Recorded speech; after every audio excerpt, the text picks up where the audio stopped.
So his prep been great, fantastic galloping weight. Don't foresee a problem with the trip. He's out of a grazing mare. The draw I'm not too concerned about. He's a horse that likes to race up on the speed. So I think he's got a lot in his favour. I think he's a very progressive horse. Initially he's running the Derby. I thought maybe I'd overfaced him, and getting a big £20 penalty was really not a smart move on my behalf.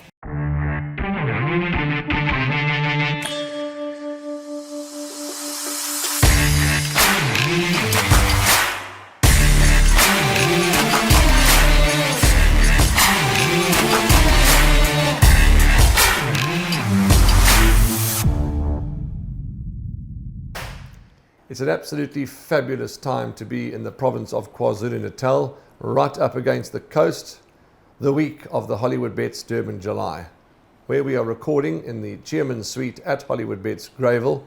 Just to our right is the most magnificent sights. Tent after tent after tent, Pantechnicons bringing in equipment, and the vibe and the buzz at Hollywoodbets Greyville and in KwaZulu-Natal is outstanding. It gives me great pleasure to welcome our guest today to the show, who's just got off the aeroplane into his hired car, and first port of call is to Hollywoodbets Greyville. We appreciate his time, and he's an important guest because he's got an important day coming up on Saturday. Has he got a name? He has got a name. Oh, that's right. His name is Brett Crawford from Crawford Racing, proudly sponsored by Hollywood. Brett, how are you? Very well, thank you, Warren. Lovely to have you in the studio, and thanks for your time. I know you've just literally touched down, but thanks for making the time. It means a lot to the team. No, it's a pleasure. Lovely. Grumpy?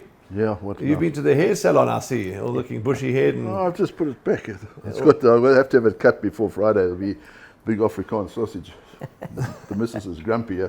Of course, we've got the media lunch on Friday. You better get yourself neatened up. You're quite right. Yeah, well. Now, that's it. So that's us. We're going to learn a bit more about Brett and Crawford Racing. Brett, the first thing to ask you is were you born into a racing family, and basically how did you get involved in the industry? Warren, I wouldn't say born into it, but my grandfather had a very keen interest on racing. He used to be an avid race goer in Zimbabwe for many years. So that's probably the closest tie from a family perspective. But other than that, it was more family friends. My two older brothers were both very friendly with the Muscat family. Okay. So with Peter and his late brother Paul. And basically through them, I would say I was more introduced to racing than from a family aspect. When you were a kid with the Muskets, that's where you sort of started mucking out stables and very much so. Yeah. From the age of 12 onwards, Yeah. I think I was helping Peter's father, Brian. Used to do a lot of work in the yard, and believe it or not, I used to write a bit of work, but we all get old and gracious. So, but yeah, that's basically where it all stemmed from. Old and gracious, I like that, because we're all sporting a little bit of a Listen, beer. you're still a latte, right? I'm still gracious. Give me something. Give me some credit. Okay, so that's interesting. So through the Muskets and through family friends in Zimbabwe, obviously you were born then in Zimbabwe. Yeah, born and raised, and then pretty much left in '89. Left, headed to Joburg. Was fortunate enough to get involved with Mike de Kock and worked for Mike for, I think it was close to a year. But then always had aspiration to go to Cape Town. I just felt that it was a place that I would like to go and see, and ended up there, and I spent a good part of about 7 or 8 years there working in the industry for Eric Sands, and then after that moved on, came back to Natal to the dryers, to Dennis and Jill. Eric Sands must have, I think he's groomed him half the trainers in the country. Many, you're quite right, and many a trainer, assistant, etc., have gone down to him and worked with him. That speaks a lot for him, because yes, he's a hard taskmaster, but my, he runs a tight ship, and that's what you've got to do. Yeah, very much so. Eric, very meticulous in what he does and how he does things. So it was a very good learning curve for me at the time. Gained a lot of experience. I also got to travel through Eric, like either be in Cape Town on my own when he was in Natal at the time, or vice versa. I would come up to KwaZulu-Natal with the string, and so got a lot of experience through that, and I think a lot more exposure in the industry. Working with Dennis Dreyer, was that your longest stint as an assistant? Yeah, I think that was close on 5.5 years that I was with Dennis and Jill. Amazing human beings. Amazing people. They were like, to be fair, like almost like a father figure to me. They were really good to me and my family, and learned a hell of a lot from Uncle Den. Basically, got three of the best. You got Mike de Kock, Eric Sands, and Dennis Dreyer. Well, what a grounding that is. Well, what a grounding, and there he is, top trainer in his own right. So quite right, yeah. The Dennis and Jill, I bumped into them, and you may have too, as well, at the sales some time ago. They're looking as strong as ever. Cape Town Air has obviously been good to them. Yeah, listen, I mean, Uncle Den, I mean, I know I worked for him. He worked exceptionally hard through his career. Ultimate professional, so it's nice to see him actually reaping the rewards and enjoying his retirement now. Andrew, not the funniest thing is the most interesting thing is that once that bug bites, now Dennis is retired, he's still colour holder, he still has a few shares and some horses with his kids and Jill, because you can't leave it. I mean, even though you retire, you can't leave it. No, it's a game, it's in your blood. Once it's there, it doesn't, you just stick with it. Yeah. After Dennis, you went to Plattner. Yes. Sabine Plattner. Yes, that's right. So that was I think in the beginning of 2001, where I got the opportunity with her. That was also amazing. I was there for close on 8 years, 7.5 years. Got to travel, went overseas, shopping for horses for them. Obviously, she's got the most amazing training facility on the West Coast, which was unbelievable. And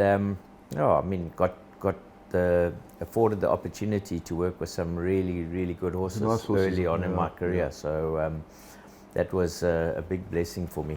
You had those grey fillies from Australia. I can't remember their names. Yeah, I think the best would have been Laissez-Faire. She was phenomenal. She only ran 5 times for me as a trainer when I started training, because she was coming towards the end of her career. But I mean, out of those 5 runs, she won 4. 3 of them were Group 1s in 3 different provinces. Yeah. So she was exceptional. Sure. Yeah, and then you had Angus for her as well. Yeah. So Angus nearly won the July. That's right, and that was you won't believe, like in our first season of training together. So came here, and I mean, to be fair, we got caught on the line by probably the best filly South Africa's seen in 50 years, Ipitombi. So she beat us a short head that day. Then she went on to Dubai, and Angus went back to Cape Town, and he won the Met the following year. So, but then it took a long time to get back. We had quite a few places in the July after that, but it took up until last year to actually win the race. It takes a special horse to win the race. So even if it's not a great one of the vintage crop of that season, it still takes a lot to win the race. Yeah, I think the race has changed immensely over the last few years, and in the way the handicap is. It's a handicap but has set conditions. So you actually have to plan really clever and try to get your horses in off the right weights, which is never easy, because you've got to qualify them, but you don't want to overexpose them. And last year the plan worked like to a dream, and I mean that horse I was so confident. He had such a flawless preparation. So it was an amazing day. Talking about the weights of the July, I remember the old handicapper Colin Buckham. He used to have a spreadsheet with all the horses on, and from the week after the July, he used to work out form lines, and he had his own method of handicapping. So for 12 months of the year, he used to work out, and then it was like almost a long handicap. Yes. There was no fiddling with the weights or anything. So I mean, if you think like some of the greats like Bush Telegraph, I mean, he carried 48.5 kilos in a race like this. Yeah. I mean, it was crazy. I just want to go back to Andrew mentioned you did a bit of amateur riding.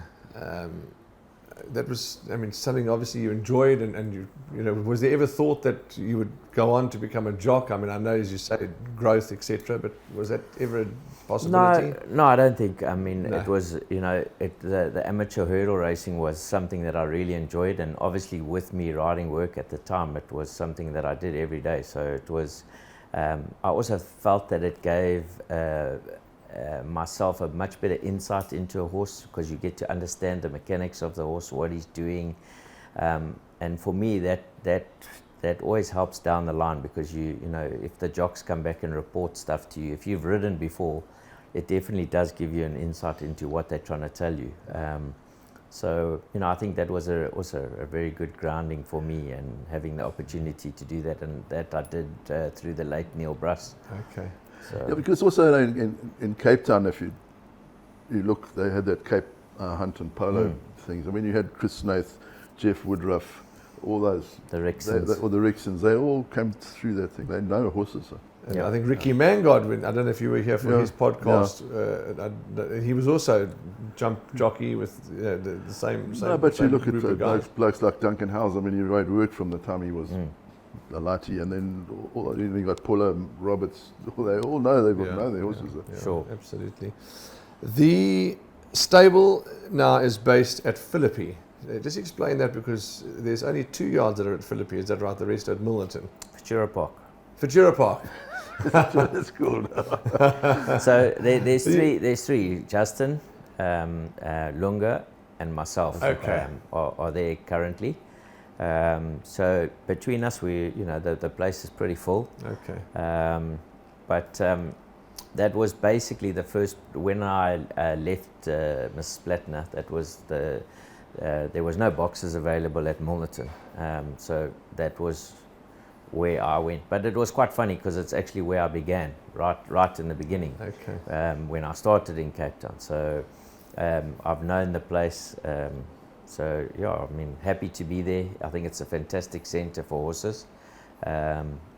Everything's natural, the tracks are natural, so you can keep horses really sound there. In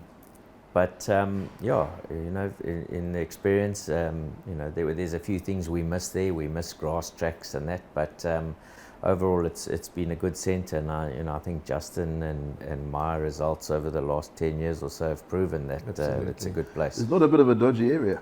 Well, that's It is, but I mean, at the end of the day, the horses do well there, and that's the main thing, as long as And the so horses the beach keep is just thriving. over the. I had a discussion last night, and maybe that's why Brett was having Futura Park, Philippi. It's a beautiful place. I've been to that centre. It's a magnificent training centre. But funnily enough, last night at the dinner table, people were saying, for argument's sake, Turffontein, is a magnificent racecourse, but in a dodgy area.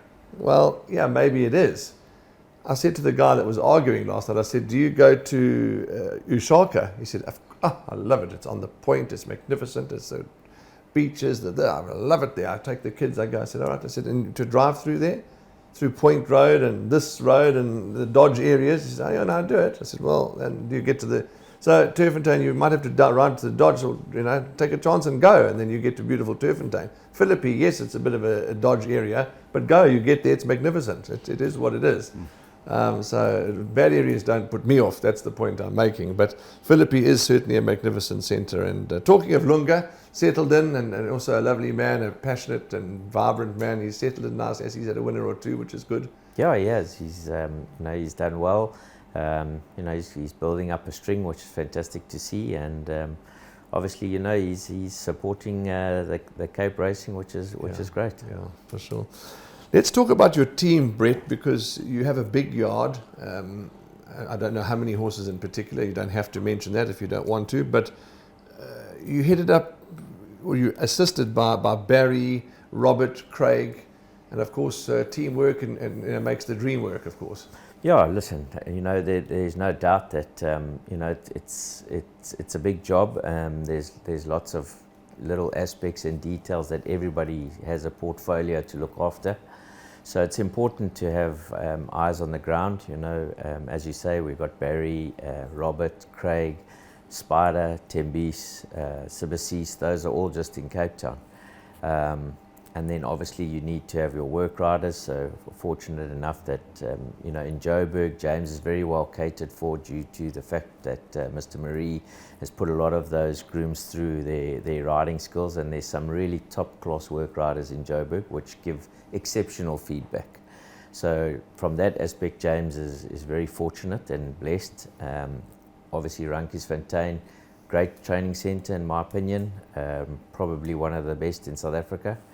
Has everything on your doorstep, 3 tracks, grass track, really phenomenal place to train horses.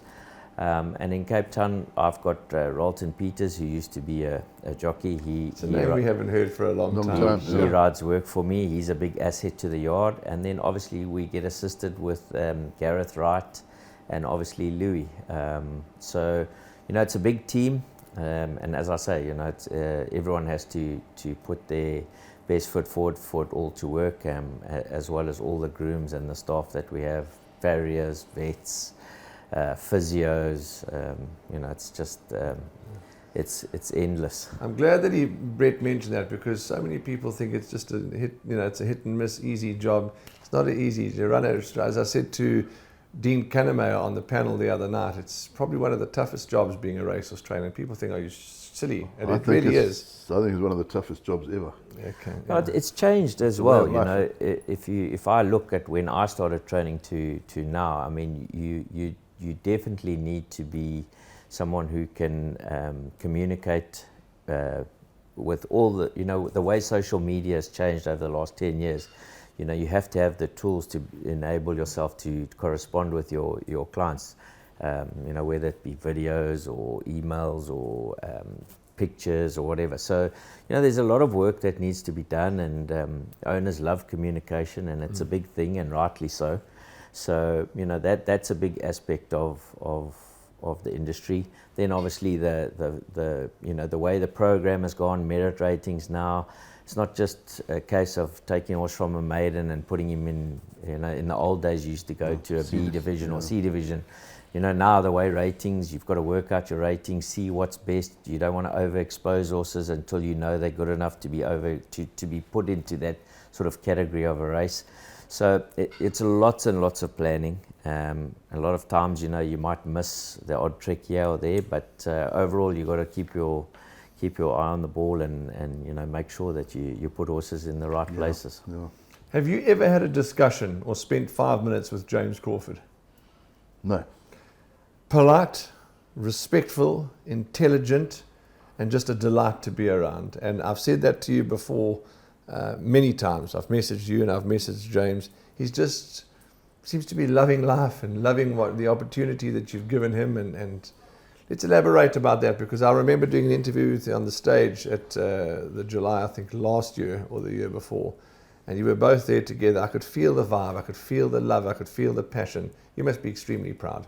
Yeah, listen, like I say, I think last year's July day was probably one of my best days racing ever, to go through that success with my own son, who, to be fair, did majority of the work on the horse. I just, there's that old saying, only one man can train a horse. Yes. So, I mean, we spent a lot of time together in Joburg, and I just oversaw what he did. And to be fair, there wasn't a lot of times where I had to override him or correct him. So it was an amazing day, and what he's achieved in a short time, I'm very proud of. He's a big asset to the yard, and for the future of racing as well. We need young people in the game, and he brings that vibrance, enthusiasm, and he sometimes brings completely new dynamics to the business, which I would probably say, well, I don't know if we want to go there, but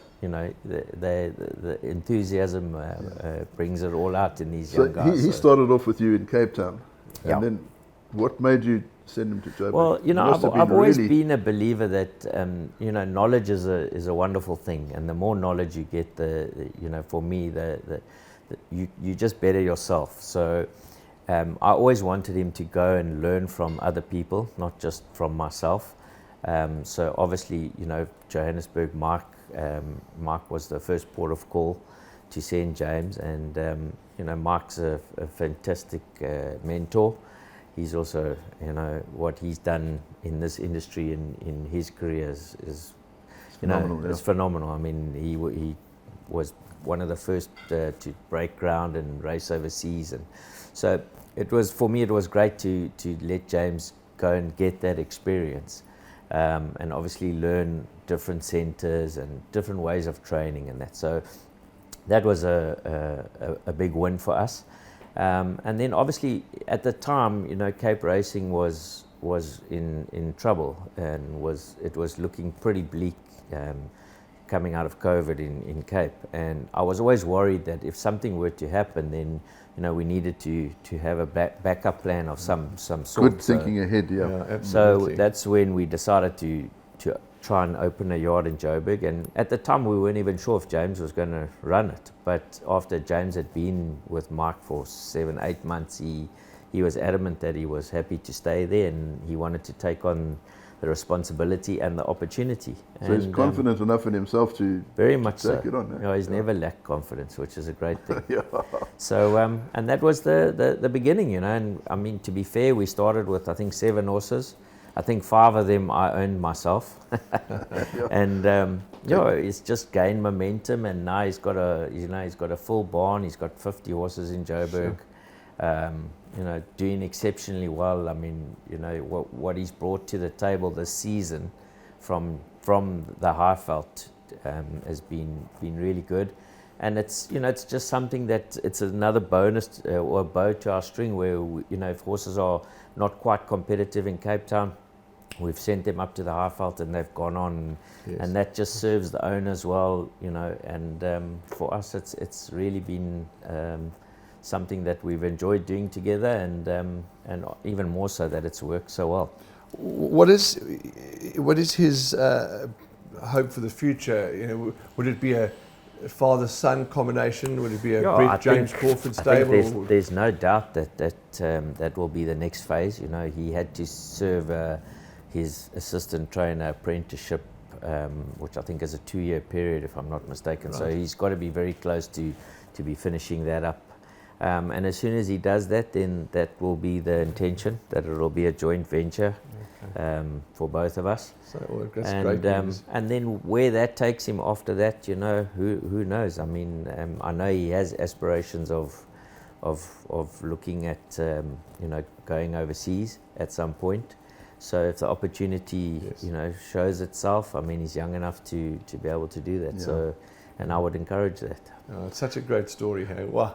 And Brett, I mean, you've worked out a system now of training on the highveld and raiding KZN. What sort of brought you to that conclusion? Because it's obviously working well. Well, I think, Andrew, it was more just a fact that we've got 2 operations in place, Cape Town and Johannesburg, and then to basically come and spread yourself out over 3 operations, and because most people will come to Natal and have another setup for 2, 3, 4 months, anytime from March right through to July. So we just felt that, we've got everything in place. We felt that we'd rather do everything in-house, not like basically spread ourselves thin. So that was the first and foremost. And obviously with Joburg, you have the added advantage of horses being in their own environment. So we just decided that after the Cape season, everything that we intended to go to KwaZulu-Natal for the season would go to the highveld, prepare in the highveld, obviously get the added advantage of training at altitude. And then obviously your risk is the travel. That's always a risk, and it will continue to be a risk. Anytime you put a horse on a truck, you run a risk. But so far it's worked exceptionally well for us. We've had tremendous success.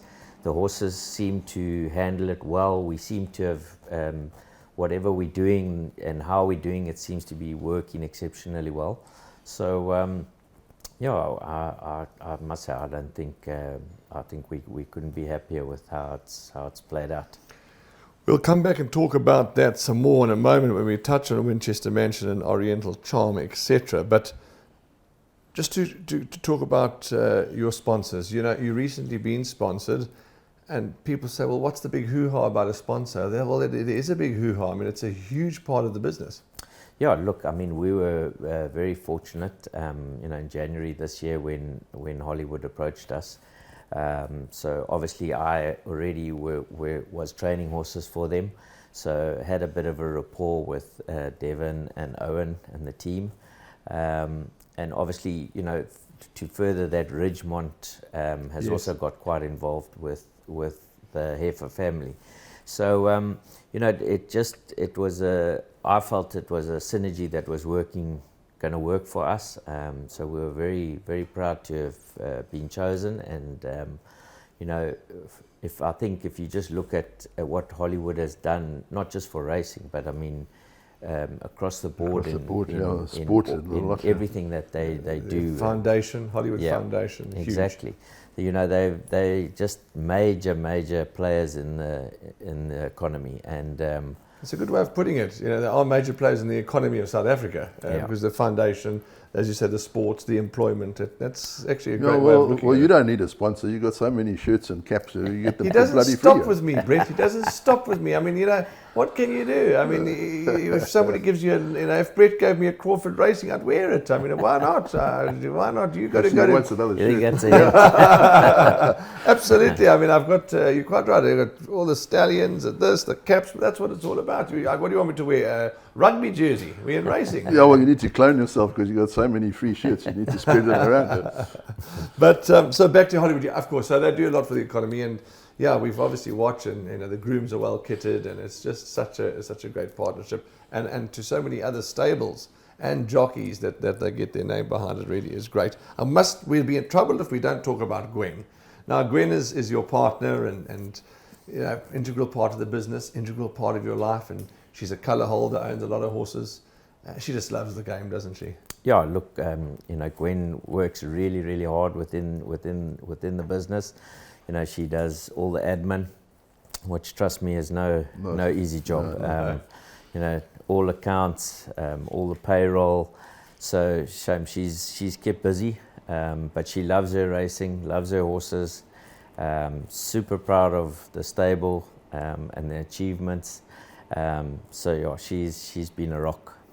You haven't been down to the Met for a little while. No, I haven't had any freebies anymore. You have a go at me about my free shirts. Buy yourself a air ticket and go. Anyway, we were sitting at the table at the Met with some of Brett's patrons, and along came Gwen with the most delicious cupcakes that had the owner's silks. I don't know how to explain it. Sort of printed on, I think, an edible paper or an edible icing. And I saw that, and I just was blown away. Those are the little touches that make them different. Yeah. It's Gwen's behind that. It's the point I'm making. Yeah, very much so. You didn't bake the cupcakes. No.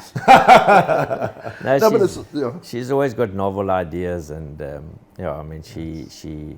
That's what it's about at the end of the day. I mean, to just to get a horse in a race like the Hollywoodbets Durban July, it's a massive achievement for any owner, and let alone the trainer. So you need to savor that moment, because it's not often you win, but just to know that you're part of the best 20 horses in the country, competing for one of the biggest races in the country. Yeah, absolutely. It's something that definitely has to be cherished, and that you only learn with age.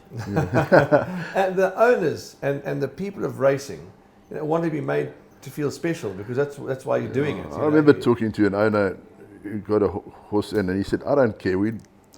It's never going to win, but I just must to have a."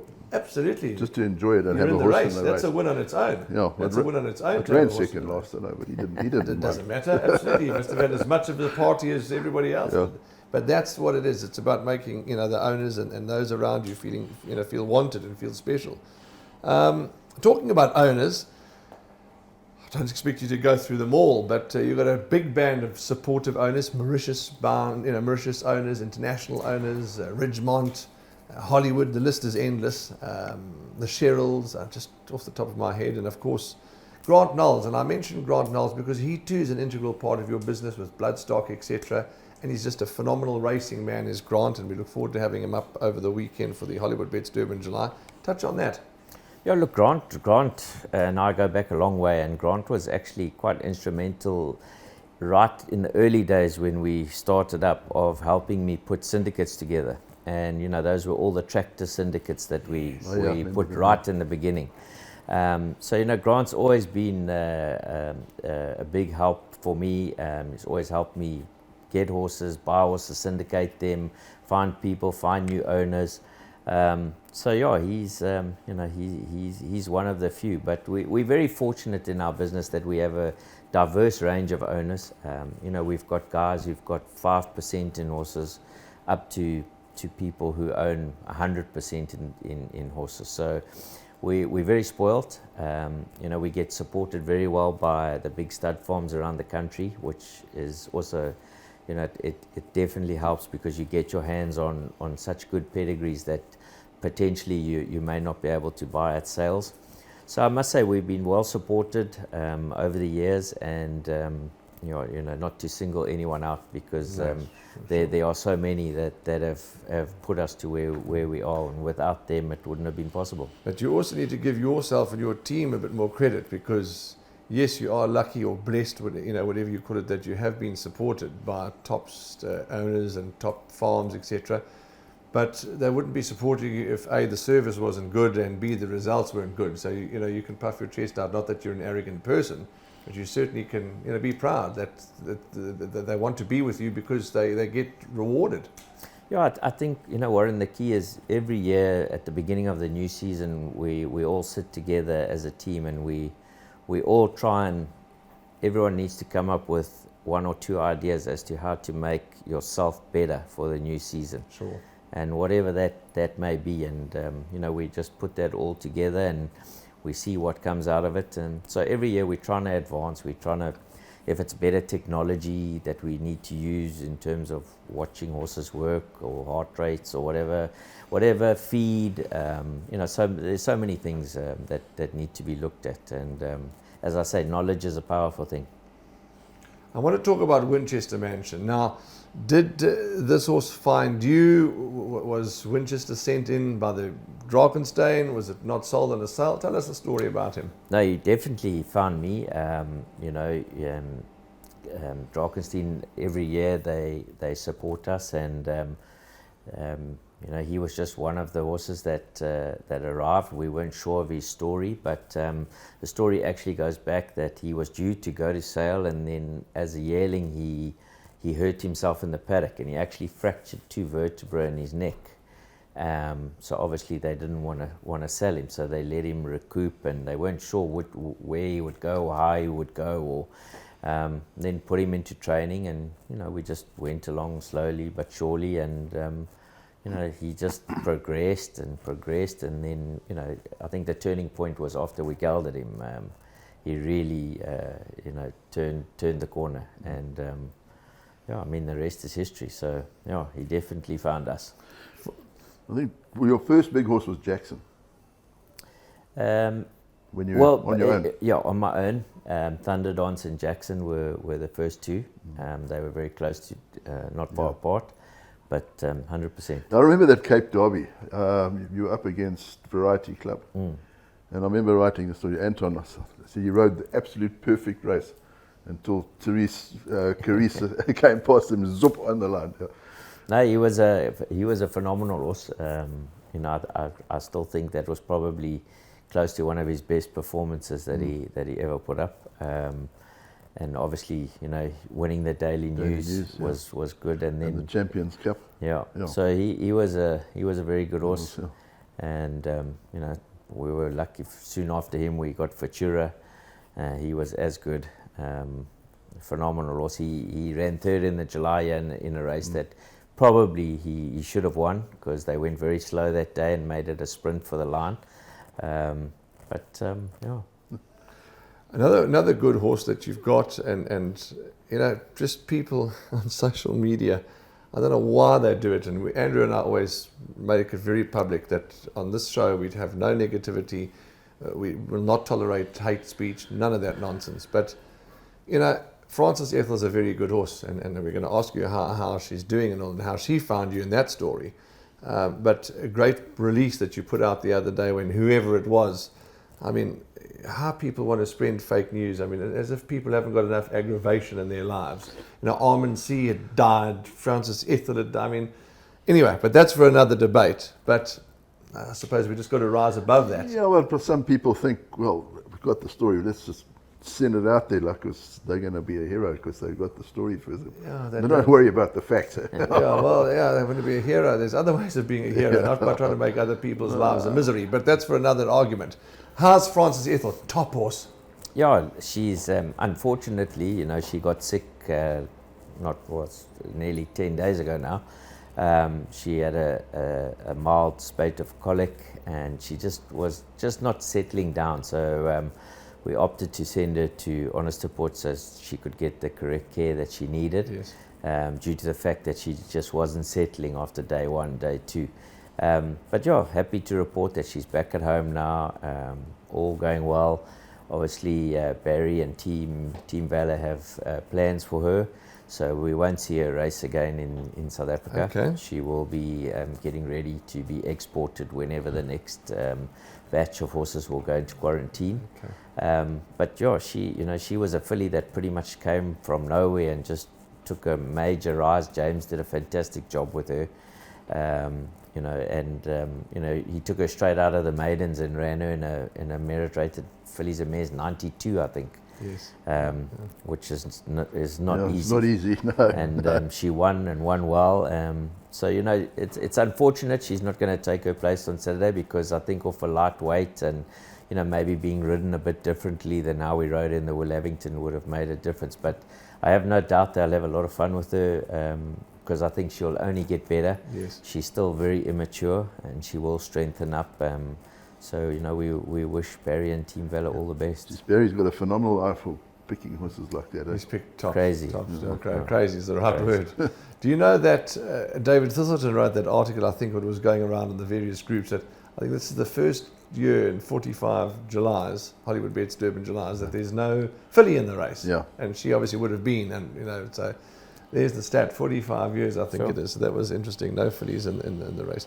Brett, this year you got 2 strings to your bow, and let's talk about Oriental Charm. As I say, it's a good day, it's a good week. Greg Bortz has seen at Hollywoodbets Gravel earlier, a trainer of Oriental Charm has seen, you've tipped it. So it's not about pressure, it's all about hoping the stars align. It's a tough race, it's a competitive race, we all know that, we've been on different panels. There's a lot with chances, it's an open July, but we want to talk about, well, we've discussed Winchester Mansion. Oriental Charm seems to have had an ideal prep into the race. Yeah, couldn't agree with you more, Warren. For me, big races are always about prep.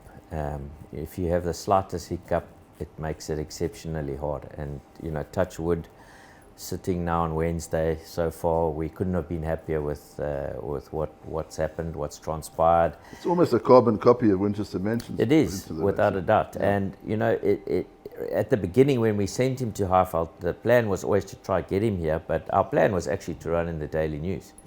But then, once he got put into the guineas, and then the weights came out, and we saw the differences in merit ratings, we knew that if we ran in the guineas or in the Daily News, we were going to expose him to getting a further penalty. And he already received, I think, a £21 penalty for running third in the Derby. Yeah.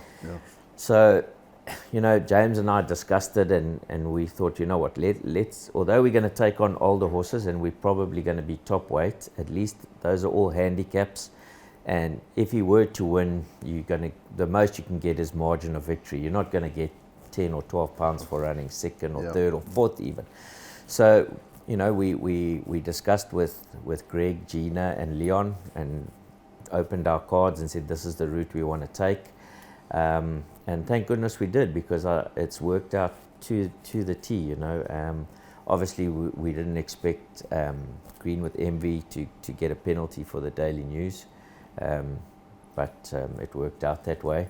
And I think if we had run in there, we would have also got some type of hike. So it's worked out really well. And as I said earlier in the show, that a lot of times your planning comes together, and sometimes you need luck in that as well. Just which avenue you choose to take. So his prep been great, fantastic galloping weight. Don't foresee a problem with the trip. He's out of a grazing mare. The draw I'm not too concerned about. He's a horse that likes to race up on the speed. So I think he's got a lot in his favour. I think he's a very progressive horse. Initially he's running the Derby. I thought maybe I'd overfaced him, and getting a big £20 penalty was really not a smart move on my behalf. But in hindsight now, it's actually set us up well, and it's helped us qualify for the race. And I think we can all look forward to him running a big race on Saturday. You're not worried about. I mean, to win from the front is pretty difficult. And you got purple picture but, also. It doesn't necessarily mean that we have to go to the front. No, sure. We'll go there on our terms. We're not going to kill him to get there. He doesn't have to be in front. But with 53 on your back, we're certainly not going to look to drop him out. Sure. Because you'll have purple picture chasing you, no doubt. No, sure. So what it boils down to is that we should have a race with a decent pace this year. Yeah, I would like to think. I think it looks like the race is set up to be a genuinely run race. There is a bit of speed around there. So, JP's getting to know him well, and he understands him, and he's been very comfortable with the progression he's made in his 2 starts. So, It's JP's first ride in the race, isn't it? Was he had a ride? I have no idea. I think it's his first. Sure. I know it's Pilasandi and Colley's first ride, and Rachel's first ride, first lady in the race, etc. But I'm not so sure about JP. I don't think he's had a string of rides, but if it's if he has had, it's maybe 1 or 2. But we'll have to double check on that. And then of course Winchester, as we get into the home straight, with only 2 or 3 more points to discuss. Yes, it's hard to win 2 years in a row, but if he had to do it, I don't think any of us would be shocked. No, and his work has actually been really, really good. He's been putting in some really good work at home. He is obviously up 3 and a bit kilos, but a year later he hasn't got top weight. He's carrying same as some of the better 3-year-olds. So it wouldn't shock me at all. He loves this track. His form on this track is phenomenal. Kibelo is very happy with him. And as I say, he's had a good prep. Although he hasn't run, and a lot of people have queried that he hasn't run since April. But he's a horse that can do that. He's just that type of horse. He doesn't need to. In South Africa, we all like to prep our horses 1, 2, 3 runs, which it's just a South African thing. But if you look at horses in Europe and that, they come from anywhere and anywhere, and they run. Absolutely. So we're not unhappy with the way we've prepped him in the race. Also for the reason of not wanting to bump anything at weight for age and get another 2 or 3 pounds, and that could definitely change. Come in with 56.5 as a previous winner. I think it's a good galloping weight for him. Did Kibelo have a choice? He did. He did have a choice. Yeah, he did. That's interesting. I got picked the wrong one then. The panel that I was on the other night, and the various panels, of course, and I said to Dean Canamo, who sat in that very same chair not so long ago as you, he said when pressed for, his obviously he likes his horse to win, but he had a danger. He thought his danger was Oriental Chong. Rachel, of course, thought she would have a lively chance. It would be silly not to think that she'd a lively chance. So the point I'm getting at is yes, you obviously believe you can win the race. Of course, many do. But who's your danger in your opinion? Maybe you think you're the danger, but who's the horse to beat, or who are you worrying about the most? I think I think Dean's horse has justifiably, he's done nothing wrong. He's already won 2 of the biggest 3-year-old classic races that are up for grabs. He's won them well, albeit in different muddling paces, and so for me, you have to respect him. I agree with Dean though, 56.5, it's a massive weight. I don't actually know if a 3-year-old has won with that weight ever. Even the Mighty Dynasty, if I'm not mistaken, had 54. So it will be a hard task for Dean's horse, no doubt.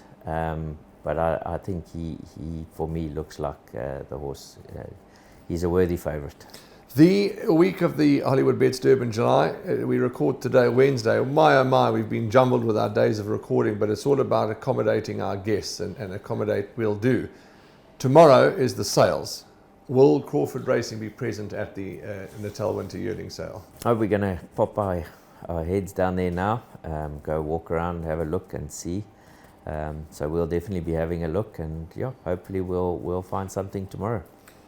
Brett, last question. The changes that have taken place in the Cape, and we know that the changes will start happening in KZN as well. Heartwarming, encouraging, gives us all hope and confidence. The changes have happened in your neck of the woods, and it's just excellent. Yeah, I think, Warren, if you think of where the game's come from to where it is at the moment, I think there's just such a sense within the industry that we're going the right way. Everything is positive, everything is on the up. What Cape Racing has done is quite frankly remarkable.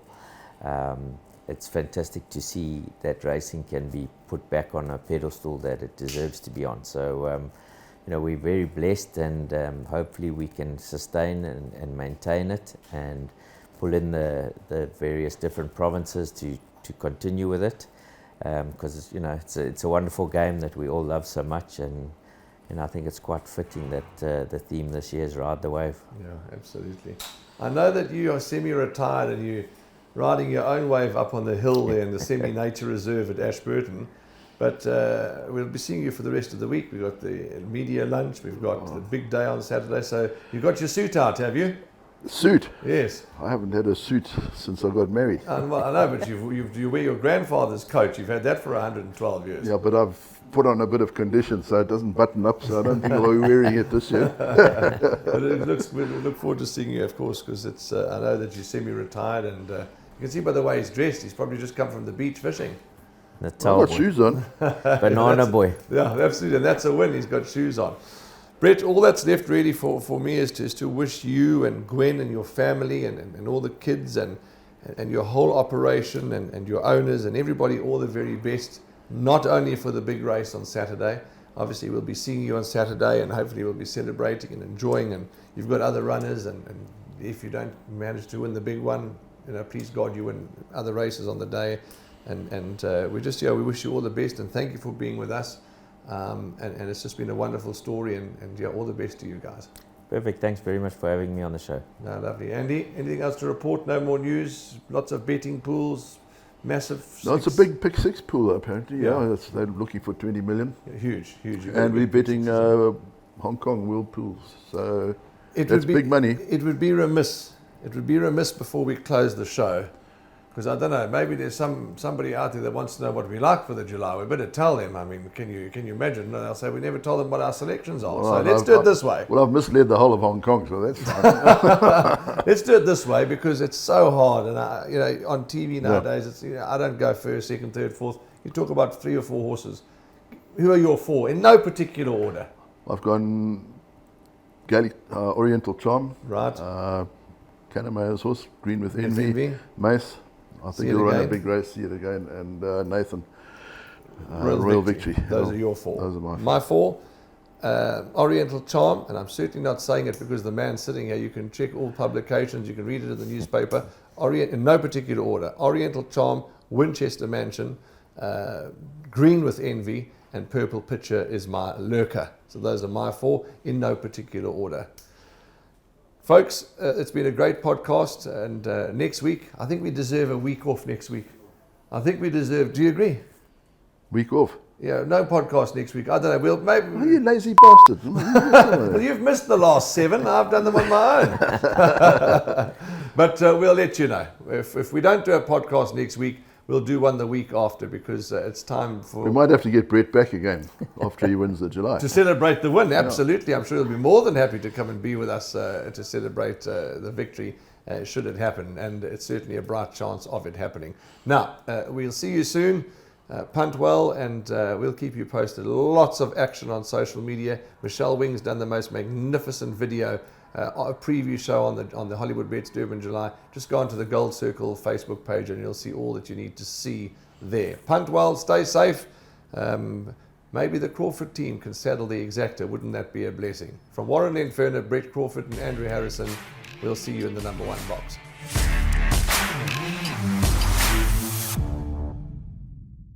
Remember to subscribe, like, and follow us on the Gallop TV YouTube channel. If you missed last week's episode of In the Box Seat, click right here and you'll be able to watch it at your leisure.